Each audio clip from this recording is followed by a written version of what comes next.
It must be 6 o'clock in the morning now where you are. 7. Yes. Oh, I'm so sorry about that. No, it's okay. That's how we have to do it in order to do this. I was previously about 3 weeks ago, I was actually in Europe on vacation. I was doing these interviews. It was much better. Being in the right time zone made all the difference in the world. So now I just have to get on a bit early. That's all right. Now, let's get one thing just straight away and straight out away. Who's the skinny little Missy? Yes. And what about it? What about Skinny Little Missy? What do you think about that? Who is it? Oh, who is Skinny Little Missy? Skinny Little Missy is a friend of Chad's, actually, a lady who he knew who has sadly passed on, but she was a ferocious business person that didn't take any shit from anybody. So he really admired her. Nice one. Obviously, things came to a halt during the pandemic now in those past years, but I had the feeling that, especially around you guys, it got really quiet around the band. Yeah. Other bands would do something on whatever, just to be present in some sort of way. You guys didn't really. No, we disappeared. We didn't really know what to do. We wanted to, initially we wanted to tour in 2020. We had a plan. We were going to tour for All the Right Reasons. We were going to celebrate the 15th anniversary of the All the Right Reasons album and take it and play it from beginning to end on tour. And obviously, the virus had other ideas. So we had to scrap that idea and decided to go in and make new music instead. After we realized that tour wasn't going to happen on the 15-year anniversary, we decided to maybe make it the 20th anniversary, I guess. And then we just went to work, started making music, and didn't really know where we were headed. Just that we needed new material, we needed new music. So just went to work on that. And as you see, it turned into an actual album. And it's not a shitty one, to quote you, because you had all the time in the world. No, it's a great record, but it's again, I think it's not surprising, but a little bit astonishing that, it seems to be a Nickelback record just without any reference to what was going on and what was happening in this. It's not a dog record. It's not. It's just the essence of Nickelback in very good music. How did you get the whole thing off of you?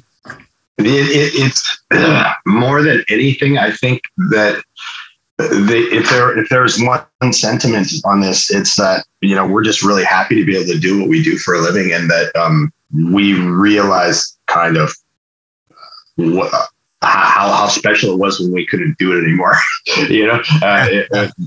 When we were given the situation where it was we were to stay home and not go anywhere or even gather for a period of time. We were not even permitted to gather at all as a group. And I live in Los Angeles and the rest of the boys live in New York. I mean, up in Vancouver, pardon me. They all live in Vancouver. So there was a lot of time when it was very difficult for me to go there because of the just the difference in the way that the two nations were handling the situation. And then there was also periods of time where we were not permitted to gather in any way, no matter what, whether you were local or from another country, you weren't permitted to gather at all and see each other at all and do anything. So it was challenging, and we had to wait for quite a while and watch and see what happens next. We were definitely not the example I like the best is the Dave Grohl example. The guy wrote a book, a documentary, a movie, and an album and that wasn't us.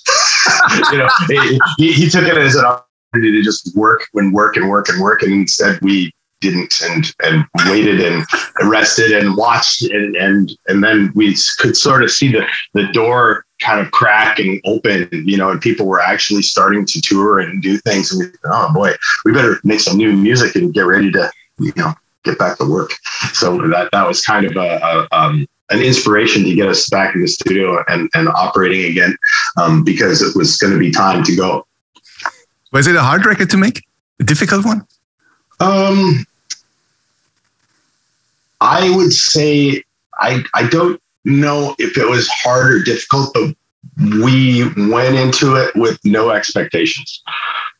Okay. So it was much more realistic in the way that it was we couldn't be with Chad for a lot of this, the writing process, most of it. Okay. So it was really just more a matter of faith and, just saying, well, Chad can write the songs or not write the songs.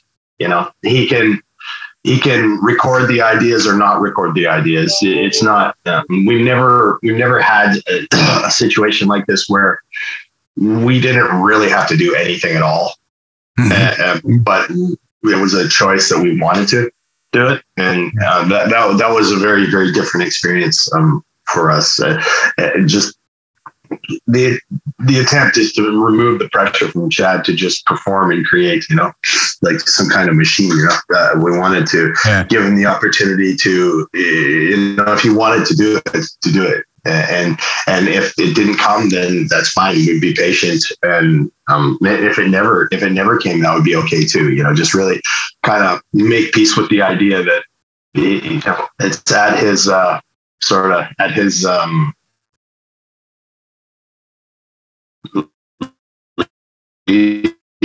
whatever you call it. Did you have any chance to, sort of react to what Chad was writing? Did he send the ideas over and then you go like, no, we don't like that?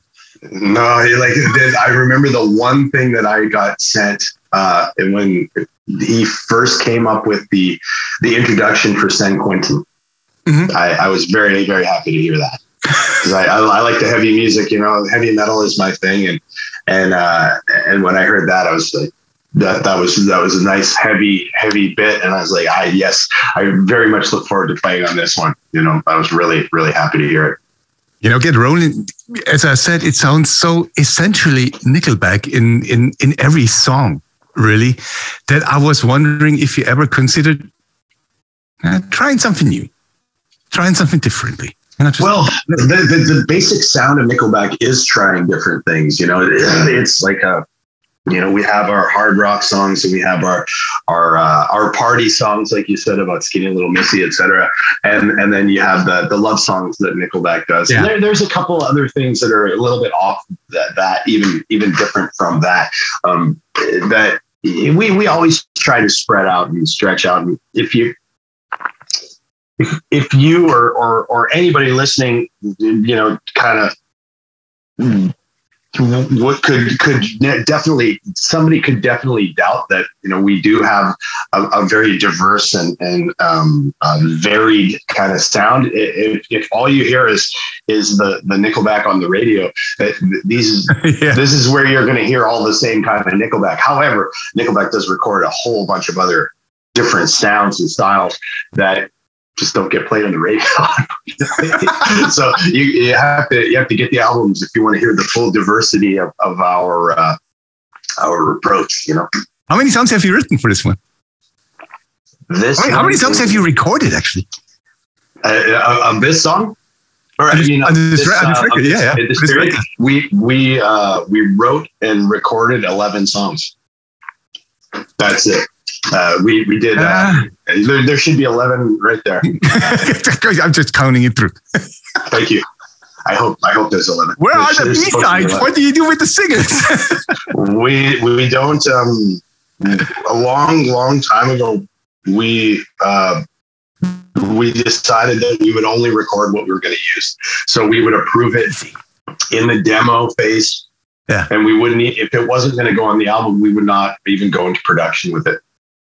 And we decided that many years ago. What was the hardest song for you guys to finish on this record? Well, I don't know about the hardest, but Chad was saying to me yesterday, actually, that, and I didn't know this because I was in Los Angeles and he was up there, but San Quentin it took about a year and a half for him to actually write San Quentin, not because he was sitting there for a year and a half with writer's block, but because he has, in Chad's approach, what he does is he'll write on something until he,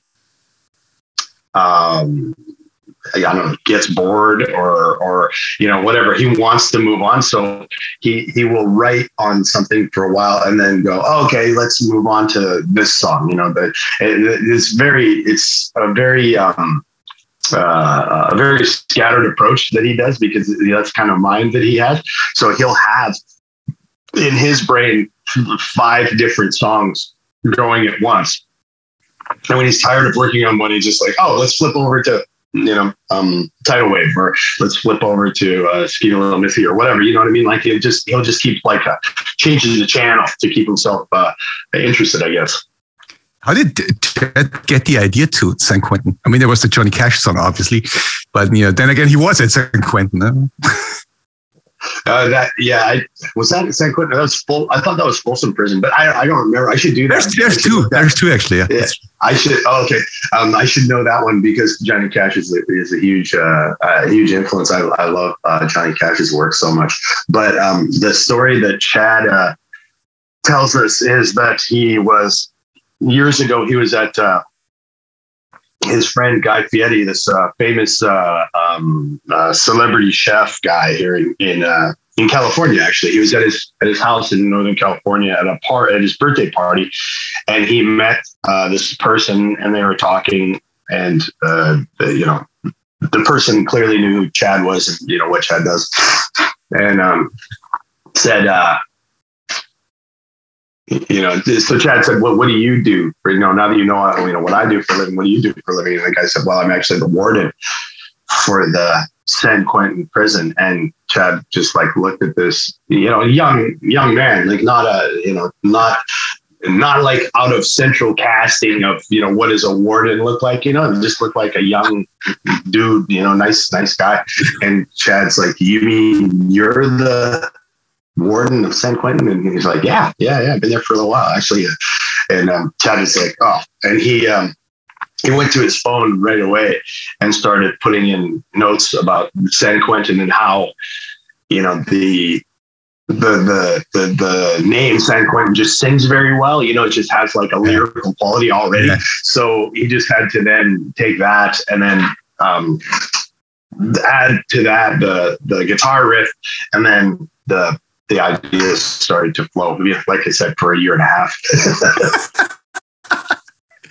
You got to tell us a little bit about those days, because when I first heard it, I thought it reminded me immediately on Photograph. But then again, it's a different approach. It is a different approach. It is a slightly different approach from Photograph. Not a dissimilar idea, because it is the concept of nostalgia, thinking back about your youth and your childhood, and the approach being more now in those days, kind of like the culture of the time. The entertainment of the time, the TV, the movies, the music we listen to, the concerts we went to, that's kind of more the thrust of those days versus Photograph is much more of a sort of experiential kind of about being in the childhood at that time. But yeah, they both very accurately, for me, they both very accurately capture what life was like at that time. It's funny because I never really liked Photograph that much until I saw it live, where the line came up and what the hell is on Joey's head, and you had the picture projected out. And now I get it. And then it's so much, it's just so much better then I was like, oh my God, So I'm really, really looking forward what you're going to do with those days when you perform live. Yeah, me too. Me too. Speaking of. Yes. Speaking of, when are you going to be here in Munich? We're counting. Oh, yes. It'll be probably November. I'm kidding. I have no idea. But we probably will be over for the latter part of next year. I would think. We're just finished laying out our North American tour now, which starts in June and will go, I think, until September. And then pretty much directly following that, we should be out your way. So Munich will be high on the list, of course, of places to be. I bet you $50 there's going to be Daughtry as support act. Well, it's your money. It's your money. I'm not gonna. It probably won't be, but if you bet on it, I would give you good odds. I'd give you 10 to 1 on that. How much can you estimate actually how much you miss playing live? Oh, I think that just the idea of playing live right now makes me emotional. It's just to actually think about it. I think as we begin the first song of the first live show back, that's when I'll know. But at this point, I'm very excited to be able to do it again. Very excited. Is there anything you can already tell us what the live show is going to be about? Is it just pure Nickelback, or is it Dungeons, Dragons, and Fireworks? Well, right now we're just we've got all the components isolated. We just have to figure out how much of each one we're going to use. But I would say that it's going to be a lot. Over the top is what I would say. There's just we're bringing everything. That's gonna be great. Now the record is gonna be out in 2 weeks' time. Yes, sir. Are you nervous about that? Are you still nervous about something like that? I'm not nervous, but I am very I should say, I guess the word is hopeful, because the way it feels right now is really good. A lot of people are very excited for a new Nickelback album, which is very, very, it feels good, to have that kind of anticipation out there and that kind of excitement. So I'm not, I wouldn't say nervous so much, but I am really excited to see what happens when the album is released and how many people grab onto it and get it. Are you one of those guys who reads all comments and social media who goes like, no, just ignores it? I don't really do social media anymore. I have my own Instagram, but I got off of Twitter. I never did Facebook, thank God. But I got off Twitter a couple of years ago. 3 years ago, I guess now. I'm thinking about getting back on just because since Elon Musk bought it, it looks like a hilarious, fun time. All these people are so scared. I love it. So I might even rejoin just to see, what happens with that guy at the helm, so to speak. But no, I'm not scared of comments because I think sometimes even the ones that are assholes can be really funny. If something, to me, if something is truly funny, it's funny. Just to throw hate at something like us, that's not that funny. That's just negative. But sometimes the haters can say some pretty funny things. And, there's a lot of times when you see people, and that's one thing that the internet kind of has fostered it with sites like Reddit, et cetera, is giving people a platform to try to be funny. And a lot of people try to be funny. Yeah. And that's kind of the problem because a lot of people aren't funny, I have to kind of weed through the amateurs, you know, to get to the good ones, because there are some good ones, and there are people who make fun of our band and are funny about it. I'll have a great laugh when I see that, but you know, there is also a contingent of people online who they want to be funny, but they're just not, and that's just very sad to me. Now, in the past 2 years that you guys have been isolated and anything, was it in any way a struggle for Nickelback, for the band? Or was it just like, well, we're going to go through this and that's it? Or have different opinions about, or start to have different opinions about things and, you know, the way it's going and blah? Or was it always safe for you guys? There was no sort of divergence of opinion, simply because it didn't matter what we thought. What was far more important was, what are we allowed to do, you know, and what do we have to wait for in order to get back to work? And that was truly, you know, we were just sort of waiting for instructions, you know, that, but no, there was no sort of difference of opinion of what this should be, or you know, how should we handle things. We really very, very much, like I alluded to earlier when I was saying that it was way more about just relaxing and you know, just letting Chad create when he creates. Let him work. Yeah. Let him let him work. Just let him do his thing, and the rest of us would wait, and we won't go back to work anyway unless there's new music. So what's the problem? You know, we just sit back and you know, help where we can help, but most of all, just be understanding. You know, apart from being number one in probably 254 countries in 2 weeks' time, are there still any goals left for Nickelback? I think our biggest goal now, you know, having done what we've done for how long that we've done this, is I think now we just want to get out on the road and have people come to the show, you know, and it's not, it doesn't sound like a really ambitious goal, but judging by our friends who have, you know, so many of our friends' bands that have gone on tour and had to go back home, obviously that it's not a sure thing. So our goal is to go on tour and be able to finish the tour. All right, that's a decent goal. I think so. I have almost no further questions for you, Honor. Thank you very much for talking to us. Thank you, sir.